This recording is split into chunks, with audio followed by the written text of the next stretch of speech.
Hello, everybody. Kia ora. My name is Susan. I'm from New Zealand, and Santiago is from Argentina, the land with the best soccer players. I'm from New Zealand, the land with the best rugby players. Vision, standing on top of the mountain, seeing what you can see, is my happy place. So many of you might find it intimidating or scary to be standing on a stage like this looking out, and I'm just seeing a sea of potential. But it's important for me also to understand who is in the audience. So I'm curious, how many are students? Can I just get you to raise your hand, please?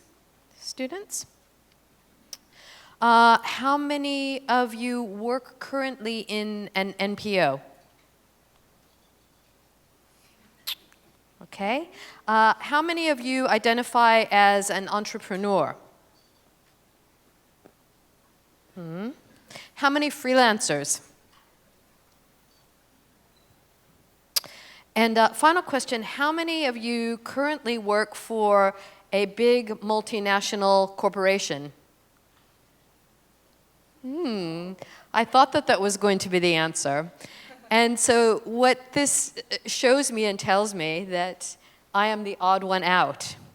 I spent 25 years in senior leadership positions in big multinational organizations like IBM and Hewlett-Packard and Vodafone and British Petroleum.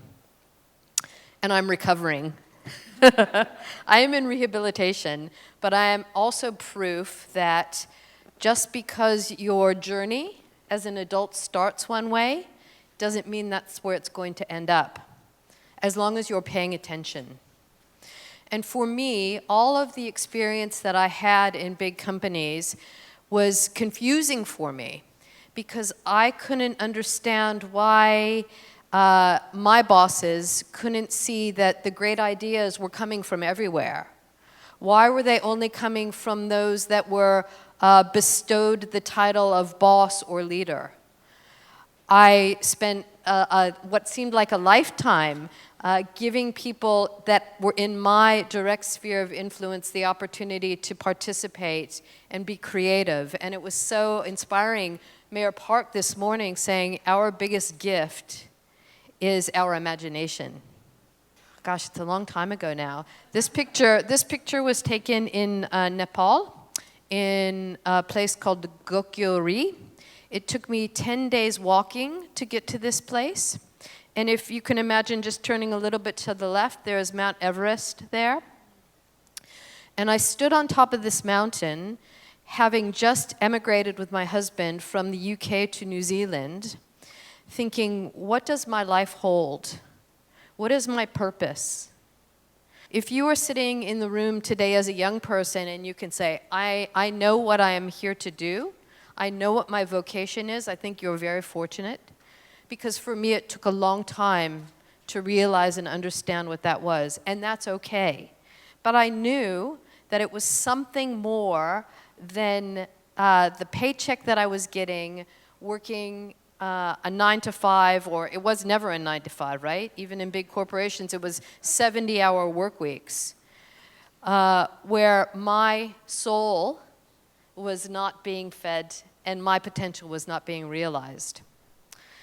And so taking that vision to a place that's internal, where it's just me alone on the beach thinking, wow, I feel so little, and comparatively one person is very small, but I know that there's something within me that I can offer. What is my gift that I can give? And more importantly, how do I reorient my identity, which was tied up for so long in this idea of being in a suit and high heels in the executive suite, right? I didn't know how to do it, but I took some time and I rested and I contemplated. And then I took my leap of faith. So a story for another conference and another day is one of my other adventures, which was working as the international managing director of a bungee jumping company.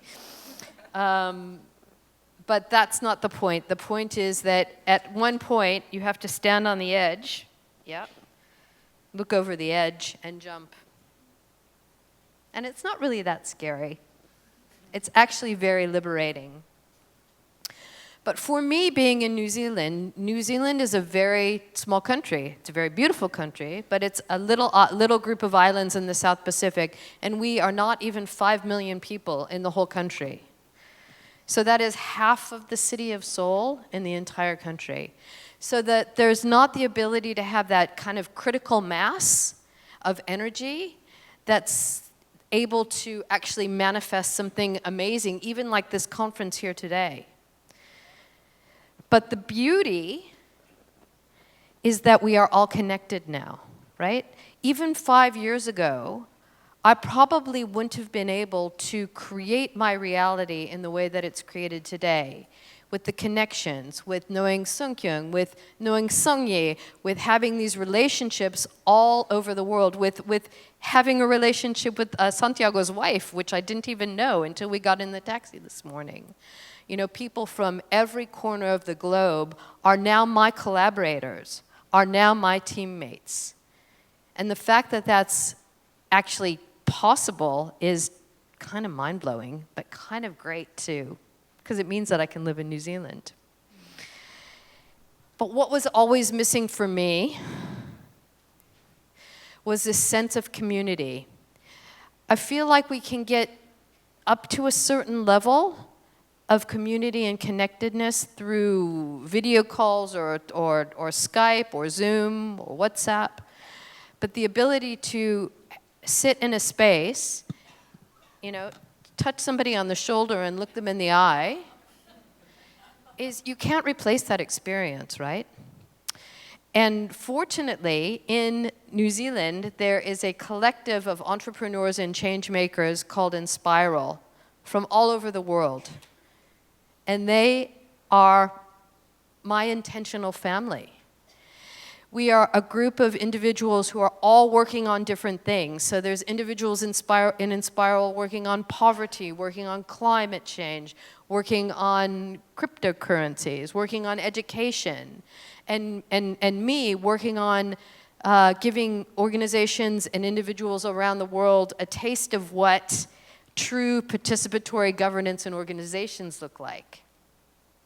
But I can do this only because I have the support of 200 other humans who have my back and are lifting me up.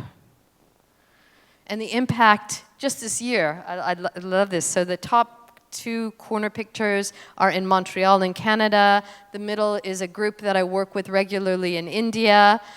There's a women's group there from France. And the bottom is a team that I work with in Australia.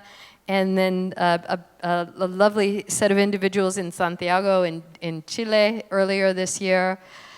The impact I'm able to make is that one lone individual girl on the beach is possible because you're here. And it's incremental, right?